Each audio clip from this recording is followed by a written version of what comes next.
Hello lovely viewers, আসসালামু আলাইকুম রহমতুল্লাহি ওবরাকাতুহ। ফুড বাড়িতে আপনাকে স্বাগত জানাচ্ছি।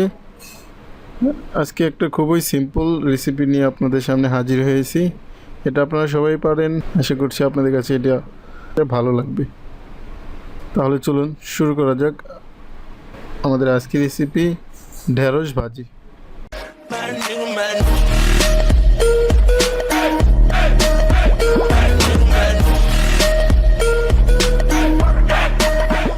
ঢেঁড়স ভাজি করার জন্য যা যা লাগবে তা হচ্ছে পেঁয়াজ কুচি, মরিচ কুচি এবং ঢেঁড়স তো অবশ্যই লাগবে। ঢেঁড়সগুলোকে আপনি যে কোনো সাইজে কেটে নিতে পারেন, কেউ আছে কোনাকুনি কাটে, আবার কেউ সোজাই কেটে নেয়।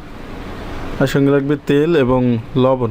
সর্বপ্রথম আমি 1 চামচ পরিমাণ মাখন দিয়ে দিলাম এবং এর সঙ্গে দিয়ে দেব তেল। মাখনটা পুরোটাই অপশনাল, আপনি ইচ্ছে করলে মাখন নাও দিতে পারেন। এরপর আমি পেঁয়াজ এবং মরিচগুলো গোল্ডেন কালার করে ভেজে নেব।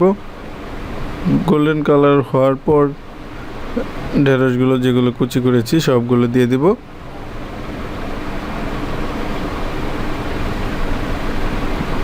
এটাকে একটু নেড়ে ছেড়ে এরপর দিয়ে দেব স্বাদ অনুযায়ী লবণ।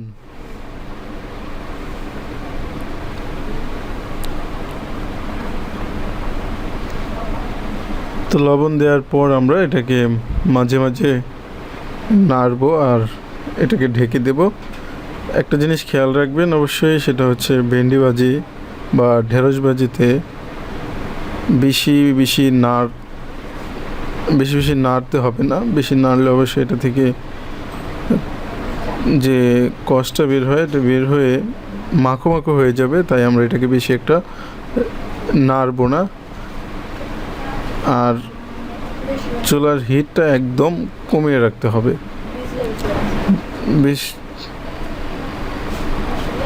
বেশি বেশি নাড়লে অবশ্যই এটা বিজল বিজল হয়ে যায়, তখন এটা আসলে দেখতে ভালো লাগে না, তাই আমরা এই কাজটা করব না।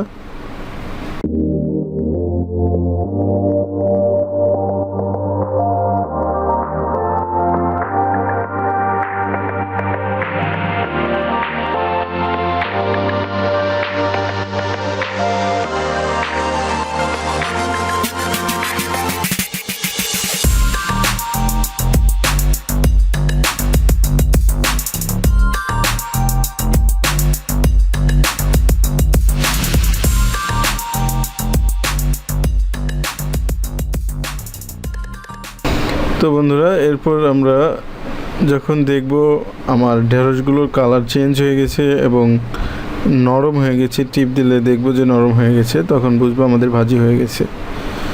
তো ডিয়ার ভিউয়ার্স, তখন আমাদের সঙ্গে থাকার জন্য আপনাকে অসংখ্য ধন্যবাদ। আশা করছি আপনাদের কাছে এই ভিডিওটা ভালো লেগেছে। যদি ভালো লাগে অবশ্যই সাবস্ক্রাইব করবেন, কমেন্ট করে আমাদেরকে জানাবেন। পরামর্শ থাকলে আমাদেরকে পরামর্শ দিবেন, আপনাদের পরামর্শের অপেক্ষায় থাকব।